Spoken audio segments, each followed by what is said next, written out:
E também podemos trabalhar o elemental terra através do exercício.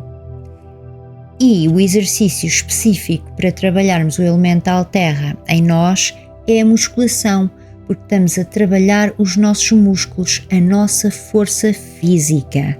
Então será um ótimo exercício, será exercícios para a musculação.